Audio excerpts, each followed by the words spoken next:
Saya ingin menutup episode malam ini dengan memutar kembali cuplikan wawancara saya dengan Ali Imron, terpidana seumur hidup kasus bom Bali. Dalam wawancara itu, Ali Imron mengungkapkan betapa mudahnya seseorang terpapar paham radikal hingga bisa melakukan aksi teror.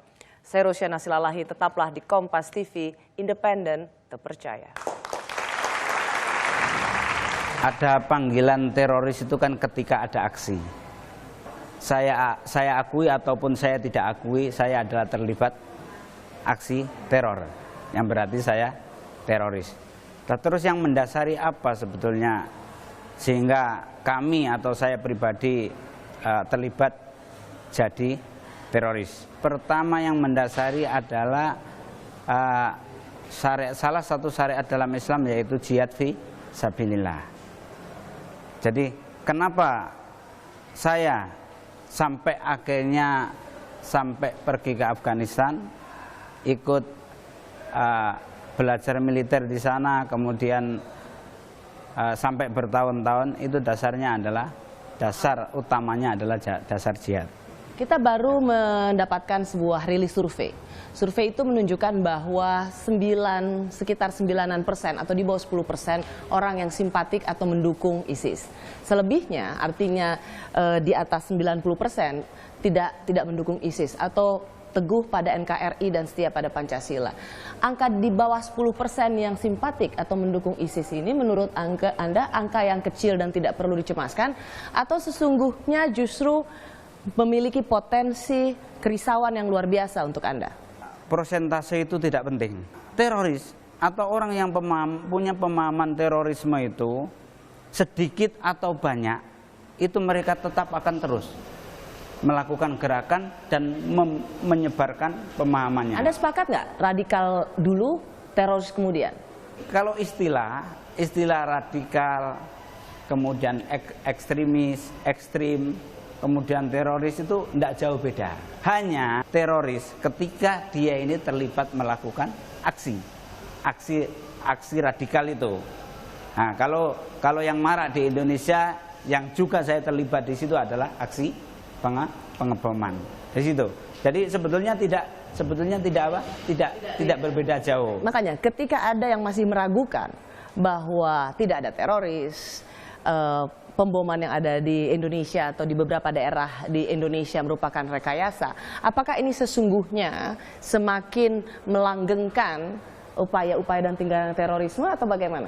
Kalau buat teroris itu adalah ruang, itu adalah angin, itu adalah kesempatan buat mereka dan mengembirakan mereka. Karena apa? Setiap nanti ada komentar terus itu misalkan, oh ini karena kedoliman polisi sehingga ada teroris seperti ini. Itu teroris kipas-kipas begini. Karena berarti dibantu oleh media atau oleh komentator itu. Tapi kalau buat saya pribadi yang ingin deradikalisasi, ingin teror ini berhenti, ingin mencegah teror, ingin menanggulangi teror, saya kecewa. Ketika masyarakat itu tidak tahu faktanya tentang terorisme atau teroris, itu sulit sekali kami ajak bersama-sama atau kita ajak bersama-sama untuk deradikalisasi. Wong faktanya saja nggak tahu, apalagi bagaimana bisa diajak untuk menanggulangi dan mencegah terorisme.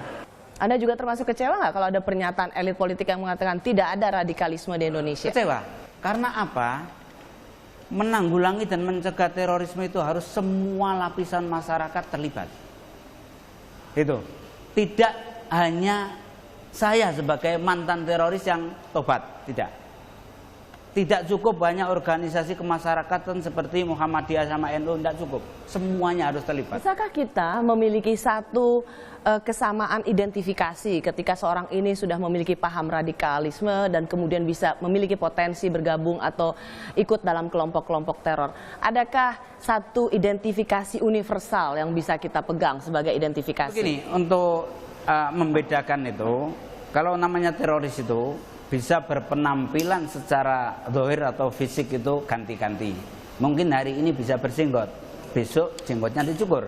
Atau mungkin hari ini pakaian ala muslim, besok pakaian ala non-muslim atau ala barat, bisa saja. Yang membedakan, yang signifikan adalah ketidaksukaan mereka terhadap penguasa atau pemerintah yang tidak memberlakukan syariat Islam secara menyeluruh. Jadi ada paham universal seperti itu? Iya. Yang secara general, secara umum? Secara umum. Itu. Kemudian yang kedua yaitu pemikirannya, pemahamannya adalah tentang jihad dalam arti perang. Itu yang tidak bisa disembunyikan dari ciri yang signifikan pada teroris. Pengalaman Anda dan tentu Anda juga cukup mengikuti apa yang terjadi belakangan ini begitu. Sebenarnya berapa lama sih yang dibutuhkan oleh remaja atau usia-usia muda lainnya untuk menerima paham ini dan kemudian tergerak bergabung dengan kelompok teror? Jadi tidak lama. Tidak lama? Tidak lama. Kalau seperti saya ini memahamkan orang itu cukup hanya 2 jam saja. 2 jam Anda bisa mampu memprovokasi untuk bergabung dengan Anda? Memprovokasi sampai siap bunuh diri. 2 jam? Ya. Apa yang Anda katakan? Yang saya katakan adalah jihad, yaitu syariat jihad atau perintah Allah dalam bentuk jihad dalam artian perang, keutamaannya jihad, kemudian hasil atau apa istilahnya kesudahan daripada jihad itu sendiri yaitu mati syahid. Nah, tapi mohon maaf, sampai sekarang ini saya belum pernah merekrut orang kemudian saya suruh bunuh diri, belum pernah. Dan insya Allah nggak akan. Jadi jangan kita artikan itu membujuk seperti kita bujuk anak-anak pakai permen, bukan. Tetapi tadi kita sampaikan, karena apa? Orang yang ikut dalam jaringan ini, baik yang afiliasinya ke Al-Qaeda ataupun ke ISIS, itu mayoritas sudah punya basic. Basic apa itu? Basic tentang jihad. Nah, makanya kalau sampean ikuti kan yang bunuh diri kan ada juga yang dari pesantren atau mayoritas pengikutnya dari pesantren, kan punya basic. Basic tentang apa? Tentang masalah jihad. Ketika punya basic masalah jihad ini tinggal diarahkan. Itu. Jadi basic secara jihad yang dari Al-Quran sama Sunnah itu tinggal dipoles, dibelokkan. Contohnya, jihad itu sebetulnya di medan perang. Kita perang, ada musuh, tetapi dibelokkan. Ketika misalnya ada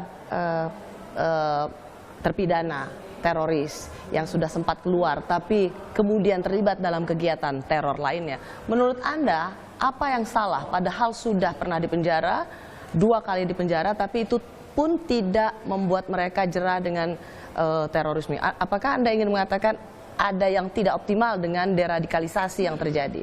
Banyak faktor. Kenapa orang yang sudah ditangkap masih belum sadar? Itu banyak faktor.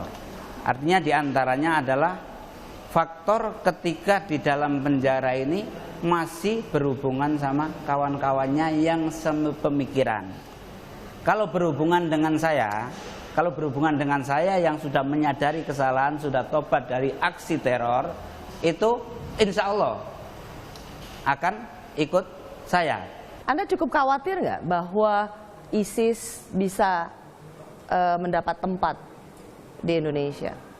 Kalau kekhawatiran ada, cuma kan begini, kalau saya nggak begitu khawatir, saya sudah jadi teroris, ISIS baru muncul kok. Tapi yang saya khawatirkan ini umat secara umum, terpengaruhnya umat untuk memiliki pemikiran ISIS ini. Menurut saya bahaya. Ketika di Irak dan Suriah mengumumkan, memproklamirkan sebagai IS atau IS, Islamic State atau Khilafah Islamiyah, mereka memutuskan bahwa seluruh umat Islam harus berbaiat ke sana. Siapa dari umat Islam yang tidak, maka statusnya kalau sudah tahu berarti murtad. Keluar dari Islam berarti kafir. Ini membahayakan. Membahayakan nggak kalau misalnya ada tokoh juga yang mengatakan ISIS adalah sahabat kita? Ya bahaya juga. Sahabat dalam artian apa? Karena pernyataan-pernyataan yang seperti itu nanti akan apa? Akan membuat rancu di masyarakat. Menurut saya dalam masalah deradikalisasi itu masyarakat harus tahu secara fakta, secara faktual dan lain sebagainya. Jadi misalnya kalau kita lihat di sosial media gitu ada ceramah-ceramah yang membakar, yang dengan mudah mengkafir-kafirkan orang, sangat potensi, dan menurut saya harus ada hukum yang apa istilahnya, harus ada hukum yang menjerat itu. Karena apa? Seteroris apapun atau sekuat apapun orang itu mesti takut dengan hukum. Contohnya misalkan saya sekarang, saya ceramah misalkan, oh orang-orang kafir, ayo kita bunuh, nggak ada hukum, saya enak saja. Nah yang dengarkan pun seneng, karena nggak ada hukum, ayo kita ngikuti ceramahnya Ustadz ini, begitu, kan ini berbahaya lah jelas. Katakanlah kemudian pimpinan-pimpinan top dari JI sudah tidak ada, begitu. Tapi apakah potensi, meskipun berbeda paham, dan kemudian jemaah Islamiyah juga dikatakan sudah mulai melemah, apakah kita tetap perlu merasa khawatir?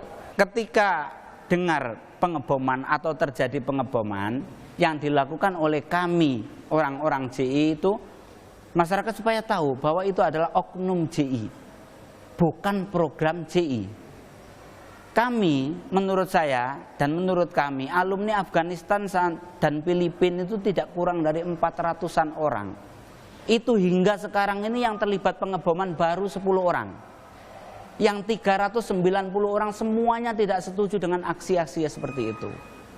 Berapa banyak sih sesungguhnya sel-sel yang bisa dibangun sebagai dari kelompok-kelompok yang bisa melakukan teror ini? Indonesia ini paling tidak ada 2 kiblat atau afiliasi. Yang satu afiliasinya ke Al-Qaeda, yang kedua afiliasinya ke ISIS. Nah, karena 2 afiliasi ini tentunya kalau pandangan saya sebagai yang pernah di dalamnya, tentunya banyak dan besar. Tetapi kalau dibandingkan dengan 170 juta umat Islam ya kecil. Atau 250 juta rakyat Indonesia ya kecil. Tetapi jangan sampai kita pernah meremehkan. Artinya bahwa seperti sekarang ini deradikalisasi yang kami lakukan, orang yang tidak tahu peta terorisme di Indonesia mesti akan mencibir. Apa yang dilakukan pemerintah nggak berhasil dalam deradikalisasi, itu orang yang nggak tahu peta terorisme di Indonesia. Kalau yang saya tahu, saya bersyukur.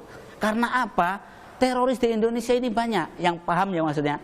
Paham teroris di Indonesia itu banyak, tetapi kalau aksinya hanya seperti itu, makanya harus tetap kita syukuri. Dan kita harus tetap komitmen semuanya untuk melakukan pencegahan dan penanggulangan. Karena semuanya itu dimulai dari paham yang salah. Iya, itu. Makanya itu, kenapa kok saya ngotot seperti ini, deradikalisasi? Karena apa? Saya sebagai orang Islam yang menjunjung tinggi jihad, yang menjunjung tinggi negara Islam, saya dirugikan. Kenapa dirugikan? Karena akhirnya umat ini, apalagi umat non-muslim, umat Islam saja fobi terhadap jihad. Benar gak? Kemudian fobi terhadap negara Islam. Karena apa? Disuguhkan jihad itu seperti itu. Sehingga akhirnya orang fobi. Padahal sebetulnya jihad itu tujuannya apa? Untuk menjaga nyawa orang sebetulnya. Jihad sendiri itu untuk menjaga nyawa orang supaya tidak sia-sia dimatikan oleh sesuatu kekuasaan atau kedoliman. Jadi saya merasa dirugikan. Kenapa saya ngotot deradikalisasi? Sampai saya dicibir oleh kawan-kawan. Kamu deradikalisasi berarti kamu ini dejihadisasi. Saya bantah, mau pakai nama apapun silakan. Yang jelas saya ingin mencegah supaya generasi ini tidak salah dalam melakukan jihad.